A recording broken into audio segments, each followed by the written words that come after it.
Welcome to the MLB Slate Breakdown. I'm Jason Gilbo, JGilbo11, taking a look at tonight's MLB slate. Started at 7:05 and later, and pretty fun slate. There are some big arms to look at. Really just one, Max Scherzer, but there are a couple other names that we highlighted on the pitcher pod. Guys like Aaron Nola, John Neese, Shelby Miller, Andrew Cashner. So you guys can go take a look at that on the other pod, but I am talking hitters here with the slate breakdown, going into each team and what I like. Starting off with the Nationals and Phillies. Don't like any Phillies against Max Scherzer, of course. Low over under 6.5. I expect most of the runs to come from the Washington side. Nola, strong against right-handed pitching. Allowed just a 274 WOBA to them last year. 46% ground ball rate, so I won't be taking any righties against him. Lefties, different story. Like Daniel Murphy, like Bryce Harper, always in play against right-handers, right-handed pitching for me. Nola allowed a 328 WOBA to right-handers last year. Not a big strikeout guy, 16.7%. Home run per 9, 1.04. So, of course, you can look at Harper and Daniel Murphy there. They are expensive, more so on the Harper side. But as we've seen, the guy's absolutely electric. But 5,700 on FanDuel is very pricey. 5,000 on DK is a little bit more accommodable. So, really, I see him more as a DK play than a FanDuel play. I can't see paying 5,700 for Bryce Harper, but I could be wrong, and I'm sure he'll probably homer. But either way, he's a little too expensive for me. That's pretty much it from this game. I don't expect a ton of offense. You can look at Michael Taylor if you want up top. Again, coming off a strong night, still a cheap play, but overall, I'm pretty much staying away. 7:05 here, Brewers and Pirates. Taylor, Youngman, John Neese, 7.5 over under. We saw some runs here last night. I think we can yet again. I do like Neese as a play. I talked about him as a possible cheap pitcher looking at this Brewers lineup. Neese, not so great against right-handers, but he's also not bad either. Pretty average. You're looking over since going back to last year. Neese is allowed a 330 WOBA to right-hand pitching, so pretty average. Did have some home run troubles, 1.15 home runs per 9, but PNC should help him out. Not a big strikeout guy, but you're looking at this Brewers team who does possess a pretty strikeout-happy lineup. But speaking of that Brewers lineup, I think you can definitely look at Ryan Braun, Chris Carter, Jonathan Lucroy again in tournaments. Domingo Santana, safe enough for cash for me, just being so cheap. Also, Jonathan Villar. So, I mean, there are some options here in this Brewers team. They aren't going to be my first choice to go to, but a few of them could work their way into my lineups. Maybe one in cash games, just depend on the price tag, but all have some power. Unfortunately, there is PNC going up against them, but that didn't really stop Braun last night for going for 2 dingers. But either way, I think they're definitely in play. And as far as the other things go, you're looking at Youngman. He did allow a 322 WOBA last year, 2 right-handed bats with a 1.20 home runs per 9. Same thing with lefties, 3.22 allowed. So really, I'm looking at this Pirates offense. They're kind of sneaky tonight. Obviously, you like McCutchen, whose price is coming down a bit. Marte, you like. Polanco, you like as well. Jaso is just at an unfortunate position as far as first base, but would be in a solid spot either way. So really, looking at those guys from that Pirates side in a pretty favorable spot tonight. The only thing that goes against these guys is the PNC Park factor. But really, I mean, these are teams that are capable of getting to each other's pitchers. So I'll be looking there more so in tournaments to kind of get some guys off as a kind of a swerve from Detroit, Houston, and Baltimore, Texas, who are really the main targets of offense tonight. So 7 and 10. Speaking of that Houston game, 8.5 over under for Verlander McHugh. I mean, both guys, when they're on, can dominate an opposing team. I don't see that happening tonight. More so, I see it with Verlander than with McHugh. McHugh did allow a 323 WOBA to right-handers last season. Didn't allow a particularly hard ball rate that was strong, which is 25% less there. So 3.65 FIP. So it was, fairly tough on right-handers. But you're looking at those bats still: Miguel Cabrera, Ian Kinsler, Justin Upton, JD Martinez, some of my favorite plays on the night. And Vegas is expecting a ton of runs, and so am I. And as far as the right-handers go on that Houston side, really Carlos Correa is the only one that I can think of picking on Verlander with maybe Springer and GPPs because his price is dropping a little bit. But going back to last year, Verlander did allow 297 in WOBA, so it wasn't particularly, he wasn't being roughed up by right-handers. As far as lefties goes against him, he was still pretty tough, 275 WOBA, 32% ground ball rate. You did see a home run per 9 closer to 1.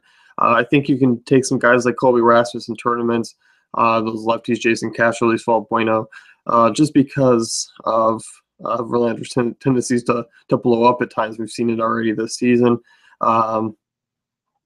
He was coming off that last start. He was absolutely shelled against Pittsburgh. Didn't allow a homer, but he did allow 10 hits against in 4.1 inning.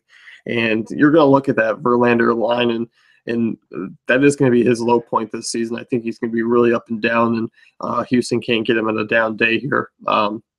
So really, I'm looking at both sides of these offense. Tigers more so in cash, Houston more so in GPPs. But both these pitchers can really shut down an offense. So I won't have a crazy amount of exposure. I think still this Baltimore-Texas game that we're coming up on is going to be really my main source as far as offense goes. But do keep an eye on those Tigers and Astros bats. Do work them into your lineups because Minute Maid friendly ballpark from both sides. Home runs do pop out. Warmer weather for both those bats. So pretty favorable spot.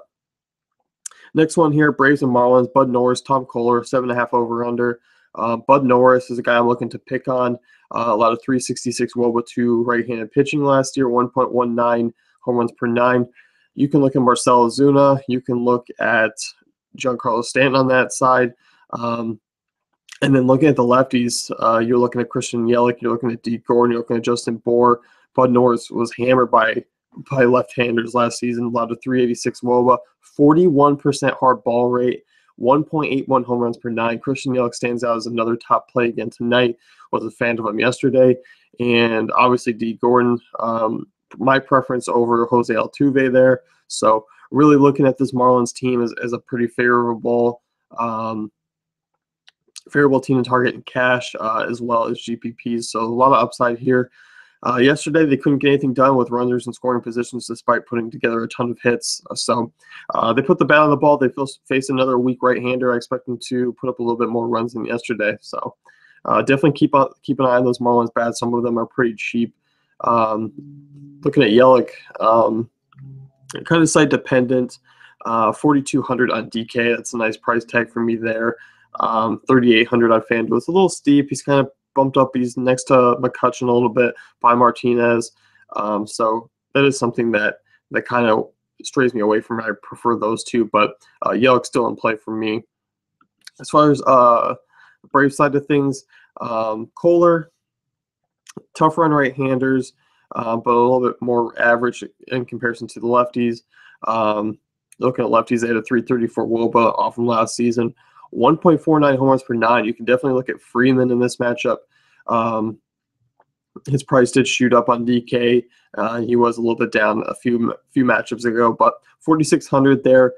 His price tag on FanDuel is certainly in play for me. I mean, at 2,900, I can't think of a better first, guy to pair up with Scherzer there. So he's really a strong play for me tonight. As far as the rest of the Braves bats go, I'm not too on them. You're looking at Markakis maybe as a value play, but outside of that, they don't offer a ton of pop, and I don't expect a ton of runs. If it's not coming from Freeman, I don't see it coming from anywhere else. Next game, and this is going to be the motherload of runs tonight, Orioles and Rangers. Giovanni Gallardo, Kobe Lewis, 9.5 over/under. Ballpark out there in Arlington.